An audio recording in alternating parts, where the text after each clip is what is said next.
शाम ढलने को आई। पक्षी चहचहाते हुए अपने नीड़ की तरफ जा रहे थे।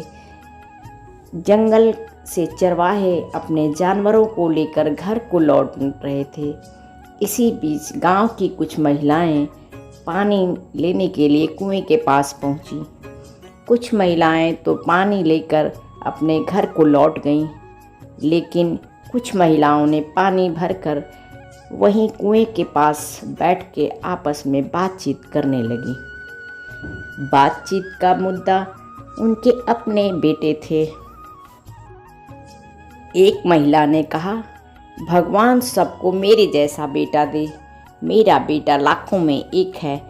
उसका स्वर इतना मधुर है कि जब वह गाता है तो ऐसा लगता है कान में बांसुरी बज रही है। उसके गीत सुन कर के कोयल और मैना भी चुप हो जाते हैं।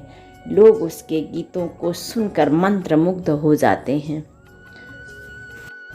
उसकी बात सुनकर दूसरी औरत का भी अपने बेटे के बारे में तारीफ करने का मन किया। उसने कहा, मेरे बेटे की बराबरी तो कोई और कर ही नहीं सकता है। वह बहुत ही पावरफुल है। वह इतना शक्तिशाली और बहादुर है कि बड़े बड़े बहादुरों को पछाड़ देता है। वह आधुनिक युग का भीम है। यह सुनकर के तीसरी कैसे चुप रह सकती है। वह भी बोल उठी, मेरा बेटा तो बृहस्पति का अवतार है। वह जो कुछ भी पढ़ता है उसे तुरंत याद हो जाता है। उसके कंठ में सरस्वती का वास है। तीनों औरतों की बातें सुनकर चौथी स्त्री चुपचाप बैठी रही। उसने अपने बेटे के बारे में कुछ भी नहीं कहा। पहली ने उसे टोकते हुए कहा, क्यों बहन, तुम क्यों चुप हो? तुम भी अपने बेटे के बारे में कुछ बताओ। चौथी स्त्री ने बड़े ही सहज भाव से कहा, मैं अपने बेटे के बारे में क्या ही प्रशंसा करूं। न तो वह गंधर्व जैसा गायक है, ना भीम जैसा पहलवान है, ना ही बृहस्पति जैसा बुद्धिमान है। मैं अपने बेटे के बारे में क्या कहूँ। कुछ देर के पश्चात सब अपने घड़े सिर पर रखकर लौटने लगीं। तभी किसी के गीत का मधुर स्वर सुनाई पड़ा। यह सुनकर के पहली स्त्री बोली, सुनो, मेरा हीरा गा रहा है। तुम लोगों ने सुना उसका कंठ कितना मधुर है। वह जब गाता है रास्ते थम से जाते हैं। लोग ध्यान मग्न होकर के उसके गाने को सुनने लगते हैं। लेकिन यह क्या, वह गाता हुआ तो आगे निकल गया। उसने अपने माँ को देखा भी नहीं और वह अपने ही धुन में गाते हुए चला गया। इतने में दूसरी स्त्री का बेटा उधर से आता हुआ दिखाई दिया। दूसरी स्त्री ने उसे देखकर बड़े ही गौरव से बोला, देखो देखो, वो मेरा लाडला चला आ रहा है। शक्ति और सामर्थ्य में उसकी बराबरी कोई नहीं कर सकता है। वह कह ही रही थी कि उसका बेटा सामने से आया, लेकिन उसकी तरफ ध्यान दिए बिना ही निकल गया। चारों कुछ दूर आगे बढ़ी।